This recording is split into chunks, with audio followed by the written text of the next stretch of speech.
कार्तिक जी, गुरुग्राम से। महाराज जी, आपके चरणों में कोटि कोटि प्रणाम। महाराज जी, लोगों की बातों का बुरा ना लगे और उनकी बातों पर ध्यान ना जाए, इसका कुछ उपाय है? लौकिक दृष्टि से अगर पागल आदमी हमको ईंट मारे गाली दे तो क्या लगेगा, अरे यार पागल आदमी। ये सब बातुल भूत विवश मतवारे, ते नहीं बोले बचन विचारे, तिनकर कहा सुने नहीं काना। एक भूत लग जाए तो आदमी पागल हो जाता है ना। ये पंचभूत लगे हुए पागल नहीं है। जो पंचभूत देहाभिमानी जीव काम क्रोध लोभ मोह मद मत्सर में पागल बना है, तो वो कुछ भी बोल सकता है, वो कुछ भी कह सकता है, वो कुछ भी कर सकता है। हम लोगों को चाहिए जो अध्यात्म में चलते हैं क्षमा करें, उससे क्लेशित न हो, उनको दंड न दे, पलट कर उनको गाली न दे, गाली को सह ले। यही महात्मा का स्वभाव है, यही भक्त का स्वभाव है, यही अध्यात्म में चलने वाले का यही स्वभाव है। सामने वाले ने गाली दिया, मुस्कुरा दिया। क्यों? क्योंकि उसके पास यही सामग्री है। इत्र लगाया होगा तो खुशबू देगा, और अगर शरीर में बदबू है तो बदबू देगा। तो उसकी जबान गंदी है, वो गंदी जबान दे रहा, हम नहीं ले रहे, खत्म क्या। अगर पागल आदमी बोले तो जलन होगी क्या? अगर कुछ बोलना भी चाहोगे तो अपना ही मन कहेगा यार पागल आदमी वैसे ही बेचारा मर रहा है, उसको क्या बोलोगे, वो पागल है। ऐसे ही बातुल भूत विवश मतवारे, ते नहीं बोले बचन विचारे, तिनकर कहा सुनी नहीं काना। हमको ऐसे लोगों की बातें नहीं सुननी चाहिए। अगर सुनाई भी दे तो पागल है ऐसा करके टाल दे। ये हुई व्यवहारिकी। अब आध्यात्मिकी बात, सब में परमात्मा बैठा हुआ है। वो हमको मजबूत करने के लिए प्रतिकूल परिस्थिति पैदा करके हमें को दृढ़ कर रहा है। जैसे शीशा है, एक कंकड़ मारो टूट जाएगा, और उसे गरम ठंडा गरम ठंडा गरम ठंडा करते करते बुलेट प्रूफ कर दिया जाता है। देखिए, गोली मारो तो नहीं टूटेगा, तो हमें ठाकुर जी बुलेट प्रूफ बना रहे हैं कि कोई बोली मारे तो अब टूटे ना। बोली मारे, कैसी भी बोली मारे, और हमारा हृदय दुखित ना हो तो हमारा हृदय बुलेट प्रूफ हो गया। ये प्रतिकूलता अनुकूलता प्रतिकूलता अनुकूलता सहते सहत सहत सहत बाढ़ है भगत गृह तन गुरु हित गार। ये बहुत बड़ा आनंद का विषय है अध्यात्म। अगर हृदय में आनंद आ गया तो सामने अपमान कर रहे हैं, मार रहे हैं, पीट रहे हैं, वो अपनी मस्ती में परमात्मा आनंद में डूबा हुआ जा रहा है, तब तो अध्यात्म मिला। वो एक गाली दिए तुम दो गाली दे दिए, वो एक थप्पड़ उठाए तुम दो घूंसा मार दिए, तो बराबर ही तो हो गया। फिर क्या हुआ? तो हम नाम जप करें, सत्संग सुने, भगवान से प्रार्थना करें कि हमको सहन शक्ति दे, हम दूसरे के द्वारा किए हुए प्रतिकूल व्यवहार को आनंद पूर्वक सह पाएं। सुमिता वर्मा जी, यशोदा नगर से। महाराज जी, आपके चरणों में कोटि कोटि प्रणाम। महाराज जी, ईश्वर प्रत्यक्षानुभूति एवं साक्षात्कार का विषय है। महाराज जी, कथा एवं प्रवचन का नहीं है, इसका क्या तात्पर्य है? कौन कहता है? इतने 18 पुराण है, 4 वेद हैं, स्मृतियां हैं, शास्त्र हैं। अगर वो प्रवचन का विषय नहीं है तो प्रवचन होता क्यों है? अरे वो वाणी का भी विषय, वो वाणी से भी अतीत है, वो सबसे परे है, वो सब में भरे है, वो सब रूपों में वो सबसे परे भी है। परमात्मा को ऐसे कैसे कह सकते हो कि वो ऐसा नहीं है? वो वाणी का विषय नहीं। तो जितने संत महात्मा गान करते हैं, भगवान श्री कृष्ण द्वैपायन व्यास देव जी ने 18 पुराण गान किए, 4 वेदों के द्वारा उनका गान किया, तो असत है क्या ये भी तो सत है ना। पर वो नेति नेति है, गान करते हुए भी वो कहते हैं नेति नेति, इसका पार नहीं पा जा सकता। असित गिरि समम स्यात् कज्जलम सिंधु पात्रे, सुरतर वरुशाखा लेखनी पत्र मूर्वी, लिखत यदि ग्रहीत्वा शारदा सर्वकालम, तदपि तो गुणानाम मीश-पारम नयाति। हे ईश्वर, हे परमात्मा, हे भगवान, स्वयं सरस्वती जी समस्त वृक्षों को लेखनी बना ले, समुद्र को स्याही बना ले, और पर्वतों सहित पृथ्वी को कागज बना ले, और निरंतर लिखे, तो भी आपकी महिमा का पार नहीं पा सकते। जो गाई जा रही है वो उन्हीं की महिमा है। इसी गायन और श्रवण से तो आप आए हो, इसी गायन और श्रवण से तो आपका कल्याण हो रहा है कि नहीं हो रहा? ये छोड़िए, ऐसे चलिए, ऐसा भजन कीजिए। तो असत होता तो तुम्हारा परिवर्तन कैसे होता? असत होता तो हम लोगों का मंगल कैसे हो जाता? असत होता तो आप दर्शन करने किसके आए हो? अगर वो वाणी का विषय नहीं है तो वाणी से जितने महात्माओं ने गान किया सब झूठा है क्या? क्यों? बोलो ना। वही वो है मत्ता परतरम नान्यत किंचित अस्ति धनंजय। बस आंखें ठीक करनी है, वही वो है, सब रूपों में वही है, सब में उसी का नूर समाया। कौन है अपना कौन पराया, तो सबको कर प्रणाम, वही है वही है। वासुदेवा सर्वमित समात्मा सुदुर्लभा। वो दृष्टि का विषय ना होते हुए भी वो दृष्टि का विषय है, वो वाणी का विषय ना होते हुए भी वो वाणी का विषय है। राम अतर्क बुद्धि मन वाणी, मन बुद्धि से परे होने पर भी वो मन बुद्धि में अनुभव में आता है। यही तो समझना। याद हास्य रघुनाथ कर, बेग न जाने कोई, जो जाने रघुपति कृपा, तो सपने मोह न हो। समझ पा रहे हो आप? थोड़ा सा कम समझ पा रहा हूं। क्या समझना चाहते हो, बोलो। तुम कौन हो, उत्तर दो। जब अपने को नहीं जानते तो क्या समझ पाओगे उस परमात्मा तत्व को? भाई समझ के लिए कुछ पावर चाहिए। आप में क्या पावर है इस समय समझने का? जो कह रहे हो कम समझ पा रहे हैं, तो आप में पावर क्या है समझने का? बुद्धि की पवित्रता किस ऊंचाई पर जो है साधु की बात को समझने की? मसाला भी तो चाहिए हमारे अंदर, वो सामग्री भी तो चाहिए समझने के लिए। वो अतर्क होते हुए भी दृष्टिगोचर है, वो अनिर्वचनीय होते हुए भी उसका वचन होता है, उसका वर्णन होता है। ये 18 पुराण, ये वेद, ये शास्त्र, महात्मा जो गान कर रहे हैं, ये उसी सत्य स्वरूप परमात्मा का ही गान कर रहे हैं। पर वो अनंत महिमाशाली है। जैसे समुद्र में आप डुबकी लगाओ तो आप था नहीं पा सकते, पर समुद्र में डुबकी लगाई जा सकती है, और समुद्र को नापा नहीं जा सकता कि हम इतने लीटर समुद्र है। तो एक प्रकृति की रची हुई रचना भगवान की, जल, उसको नहीं नापा जा सकता। तो जिसने इस प्रकृति को बनाया उस परमात्मा को कैसे नापा जा सकता है? ये छोटी सी वाणी के द्वारा उसको संपूर्ण वर्णन कैसे किया जा सकता है? पर संपूर्ण वर्णन होता है, अगर ना होता तो अनुभव ही नहीं होता शिष्य जनों को, क्योंकि गुरु वाणी से ही तो वर्णन करता है। तो शिष्यों को अनुभव हो जाता है कि नहीं हो जाता? ऐसे हो जाता है। जैसे देखो डाल के ऊपर चंद्रमा दिखाई दे रहा है, एक हाथ देखो ना डाल के ऊपर, तो हम देखते तो हमें चंद्रमा दिखाई दे देता है, लेकिन क्या डाल के एक हाथ ऊपर है क्या? हजारों लाखों करोड़ों हाथ ऊपर है और हमें दिखाई दे देता है ना। ऐसे ही हम परमात्मा का वर्णन करते हैं और वो हमारे अनुभव में आ जाता है। सुनते सुनते रोमांच हो गया, रोना आ गया, और उनकी मधुर मूर्ति हमारे मानस पटल पे छा गई, हो गया भगवत साक्षात्कार हो गया। ये जितने भी शास्त्र हैं सब परम सत्य हैं, एक भी अक्षर गलत नहीं है। अब समझ में आ रहा है कुछ कुछ? प्रतीक नेहरा जी मेरठ से। राधे राधे महाराज जी, आपके चरणों में दंडवत प्रणाम। महाराज जी, जैसे कि आप बताते हैं कि मन के 2 विभाग होते हैं, अच्छा और बुरा, परंतु मुझ नीच से संतों का मानसिक अपराध बनता है और तत्काल मन संतों के चरणों का भी स्मरण करता है। गुरुदेव, बहुत विचलित हो जाता हूँ, डर लगता है कहीं मानसिक अपराध क्रिया में ना बदल जाए। महाराज जी, ऐसे में क्या करना? ये बात है, तो हम क्या संतों के प्रति अपराध करते हैं? महाराज जी भौतिक दृष्टि लगाते हैं। नहीं तो आपको भगवान ने सेवा दी है क्या कि आप संतों की परीक्षा लीजिए? तो अपने को बचना चाहिए। पर्वत में मस्तक मारने से पर्वत का कुछ नहीं बिगड़ता, अपना ही खोपड़ी फूट जाती है। ये संत अडिग भगवान के जन है। अच्छा, 3 गुणों का खेल चल रहा है, सतोगुण, रजोगुण, तमोगुण। अब कोई सात्विक प्रवृत्ति का है तो आपको अच्छा लगेगा, कोई राजसिक प्रवृत्ति का है, कोई तमोगुण प्रवृत्ति का है, लेकिन सब भगवान के जन है। हमको चाहिए अपना सुधार करना है।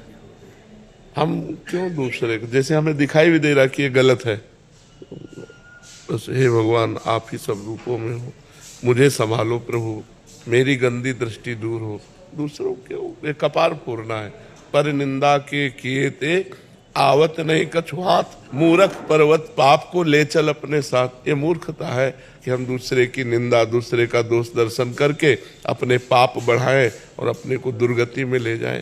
कभी किसी जहाँ ऐसा देखने में लगे कि ये संत गलत है, ऐसा दिखाई दे, वहीं तुरंत प्रणाम करे और अपने मन को डांट। तो दूसरे में भगवान न देखकर दोष दर्शन कर रहा है, और जबकि भगवान कह रहे सातों सब मोहिमय जग देखा, मोते अधिक संत कर लेखा। मेरे से अधिक संत भगवान आदेश कर रहे हैं। अब ये कि संत भी तो मनुष्य शरीरधारी है ना, तो कुछ न कुछ चेष्टाएं अलग अलग होती। वो पूर्व में कितना भजन किए हैं। यहाँ बिना भजन के कुछ नहीं मिलता है। तो हमको प्रणाम। एक राजर्षि है, एक ब्रह्मर्षि है, एक है बिल्कुल अकिंचन, फटे पुराने कपड़े पहने हुए, भीख मांग के खाना, रात दिन भगवान में भजन में डूबे रहना। तो संतों की कई कोटियां हैं। और एक है अवधूत कोटि के, जिनको कोई परवाह नहीं, समाज की कोई परवाह नहीं, शास्त्र मर्यादा से ऊपर उठे हुए, जब जो मनाया जैसी मस्ती उनकी। अब उनको देखोगे तो या तो पागल कहोगे और या तो धर्म विरुद्ध कहोगे। तो हमको चाहिए कि हम अपनी स्थिति को बढ़ावें। देखो, ब्रह्मलीन महापुरुषों को पहचाना नहीं जा सकता। भागवत में पढ़ के देखो, रहुगण कपिल भगवान से सत्संग करता था, लेकिन पालकी में ज्योति दिया सिद्ध महापुरुष जड़ भरत जी को, पालकी में लाके ज्योति दिया, तो पहचान पाया क्या? इतने बड़े महापुरुष जिनका भागवत में गुणगान किया जा रहा है, जो भगवान ऋषभ देव जी के पुत्र भरत जी, और वही तीसरे जन्म में जड़ भरत बने। तो इतना बड़ा सत्संगी कपिल भगवान से सत्संग करता था रहुगण, वो भी दृष्टि में चूक हो गई। उसने साधारण मूर्ख समझ करके उनको पालकी में ज्योति दिया, और जब उन्होंने उपदेश किया तो कूद पड़ा पालकी से कि इतने बड़े महापुरुष, और चरणों में लौट गया और कहा क्षमा कीजिए, मेरे से गलती हो गई। तो संतों को पहचान पाना बड़ा मुश्किल है। एक बार एक ट्रेन में एक संत भगवान ऐसे बैठे थे। अब उनके संतों के शिष्य होते हैं, भगत लोग होते हैं। हर शिष्य चाहता मेरे गुरुजी अच्छी वस्तु पहने, मेरे गुरुजी अच्छी गाड़ी में चले, मेरे गुरुजी, जब मेरे पास इतना तो मेरे गुरुजी है, तो वो भाव रहता है ना।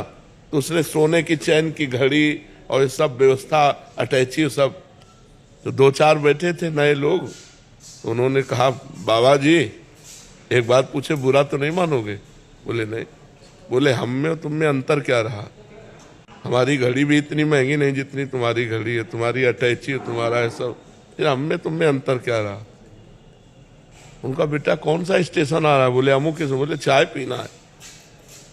गए चाय पीने, बोले एक चाय और बनाओ, और पूरे जितने रुपए मिले थे सब चाय वाले के सामने रख दिए। इतने में गाड़ी ने हारन दिया और घड़ी और सब वहीं खोल के रख दिए थे। उनका बाबा जी अब तो हम चाय नहीं पियेंगे क्योंकि गाड़ी। बोले अब हम तो चाय पियेंगे, इधर जाएंगे। बोले वो सब? बोले किसी ने दिया था, कोई उठा लेगा। बोले बाबा जी हम तो ऐसे। बोले हम में तुम में यही अंतर है, तुम छोड़ नहीं सकते और हम 1 मिनट में छोड़ सकते हैं। तो संतों की बाहरी क्रियाओं से हम नहीं जान सकते जी। ये तो जो अच्छे साधक हैं और जो वास्तविकता में चलने का प्रयास कर रहे हैं, आजकल इस वेश का दुरुपयोग भी किया जा रहा है जोर से। महाराज जी, उसको कैसी दृष्टि से देखा जाए? क्योंकि बहुत सारे भगवत दृष्टि, सिर्फ भगवत। क्योंकि कोई भी भगवत वेश देखो, सही माने में भगवान के मार्ग में चलने वाले तो ऐसे अंगुलियों में गिने जा सकते हैं। सही माने में जिनका लक्ष्य भगवान है, भगवान की आड़ में वासनाओं की पूर्ति, रुपया की प्राप्ति, मनोरंजन, ये अलग बात है। लेकिन वास्तविक जिनका लक्ष्य भगवान है, ऐसे अंगुलियों में गिने चाहे। जो कहो हरिवंश रस बिरलो समझनहार, एक दोई जो पाइए खोजी सब संसार। एक दोई लिखा है, 100-200 नहीं लिखा। एक दोई जो पाइए खोजी सब संसार। तो अब हम एक दो कहाँ खोजे? हमें तो सब में सिय राम में सब जग जानी, करो प्रणाम जोरी जुग पार। सब में भगवान विराजमान है, ये भाव रखकर हमको अपने को बचाना है। हम कैसे पहचान पाएंगे अच्छे साधु और साधुओं के? हमें क्या पहचान होगी? हम तो सामान्य है, संत को कैसे पहचान पाएंगे कि ये संत कैसे है, क्या है? तो क्या सब कोई असली और नकली हीरे की पहचान जानता है क्या? वो तो जौहरी जानता है। तो हमारा क्या कर्तव्य हो, दायित्व क्या हो हमारा? श्री राम में सब जगह नेकी नेकी हमको ग्रहण कर लेना है और बुराई छोड़ देना है। आपको जो उपदेश मिल रहा है, आपको जो सद्भावनाएं मिल रही, आप उनको धारण करो। वो क्या है भगवान जाने। जैसे हम मिठाई वाले की दुकान में जाते हैं, हम ये नहीं देखते कि मिठाई खाता है कि नहीं, हमें पसंद आई 250 ग्राम दीजिए। समझ में आया कि नहीं? हम मिठाई वाले से नहीं पूछते कि तुम पाते हो कि नहीं पाते। तो हमको ये देखना कि अगर संत उपदेश कर रहा है तो जो उपदेश ग्रहण करने लायक हमको लगा, हमारी क्षमता, वो ग्रहण कर लिया, प्रणाम किया, पता चल दिए। नहीं तो ऐसे दत्तात्रेय जी से पूछते हैं यदु महाराज कि आप बहुत स्वस्थ हो, बिना कर्म किए विषय भोग नहीं मिलता, बिना विषय भोगे स्वस्थ नहीं रहा जा सकता। और बहुत प्रसन्न हो। तो उन्होंने बताया कि कभी कभी मैं राजमहलों में पलंगों पर सोता हूँ, कभी फुटपाथ पे सोता हूँ, भगवान जैसी परिस्थिति देते हैं उसी में राजी रहता हूँ। महलों में रखे चाहे झोपड़ी में वास दे, मेरी ना आकांक्षा है और ना मेरा निषेध है, जैसे प्रभु रखे। अब जोई जोई प्यारो करे सोई में। अब उस स्थिति को कैसे समझा जाए? जैसे नकली हीरा और असली हीरा, तो हो सकता है असली हीरा से ज्यादा चमकता हो नकली हीरा, लेकिन उसकी पहचान जौहरी करेगा। जब घन चलाएगा ना तो नकली फैल जाएगा और असली जेव का त्यों बना रहेगा। तो ऐसे ही जब माया का घन चलता है तब पता चलता है कि असली कौन है, नकली कौन। भारी विपत्ति, भारी दुख, भारी रोग, भारी परिस्थिति में भी जो अपने नियम पे डटा हुआ है, भगवान के भजन में लगा हुआ है, वही भगवान का जन है। तो हमको यही मानना है कि सब भगवान के ही स्वरूप हैं। हमें जो चाहिए वो ले लिया, बस अपनी बात हमने संभाल ली है। अगर हम उनकी तरफ परीक्षा की तो हो सकता है महत् पुरुषों का अपराध बन जाए। अपराध बन जाने पर फिर बुद्धि भ्रष्ट हो जाती है। शास्त्र और संतों से ही तो हमारा कल्याण होता है, और वहीं हमारी बुद्धि बदल गई तो फिर कल्याण कहाँ होगा। प्रतिभा जी बेंगलोर से, राधे राधे महाराज जी। महाराज जी, जो लोग इस दुनिया से चले जाते हैं उनके नाम की माला करेंगे तो उनका फल उसको मिलता है क्या? मतलब नाम जप करके उनको हम देना चाहें, हाँ बिल्कुल बिल्कुल मिल जाएगा, पर उसको सरकारी बैंक में जमा कीजिए।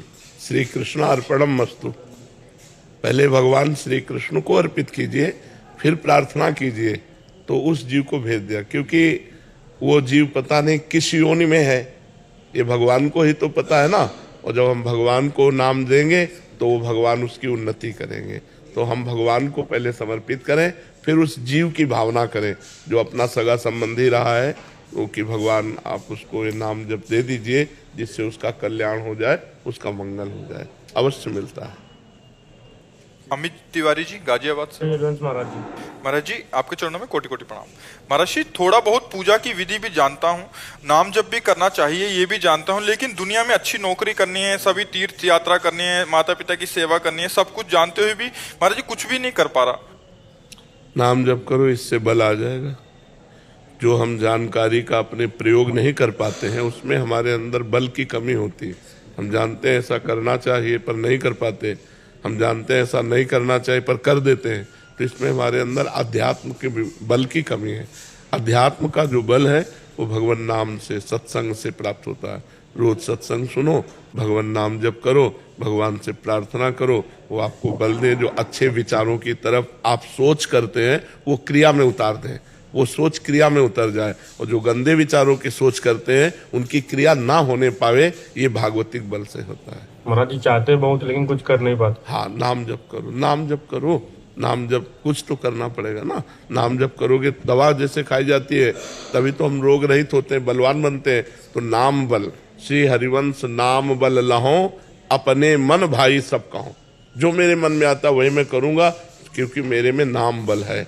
अब नाम बल है कि तीर्थ यात्रा चलना चाहिए, नाम बल हमारे अंदर है तो उत्साह बनेगा, व्यवस्था बनेगी, हम चले जाएंगे। और नाम बल नहीं होगा तो नहीं। नाम बल है तो माता पिता हमारी निंदा करते हैं, हमको कष्ट देते हैं, पर हम उनकी सेवा करते हैं क्योंकि हमारे अंदर नाम बल है। नहीं तो ये लगेगा हम सेवा करते हैं, हमारी निंदा करते हैं, फिर क्या सेवा।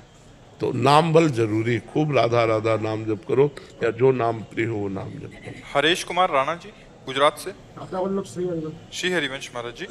महाराज जी, अर्धांगिनी बोलती है पैसा बचाओ काम आएगा, बीमा ले लो काम आएगा, परंतु सोचता हूँ अगर पैसा जमा रहेगा तो चिंतन पैसे का ही होगा। नहीं नहीं नहीं, ऐसा नहीं। गृहस्थी में संग्रह आवश्यक है, वो ठीक कहते हैं। कोई आप बैरागी बाबा जी थोड़ी हो, गृहस्थी हो।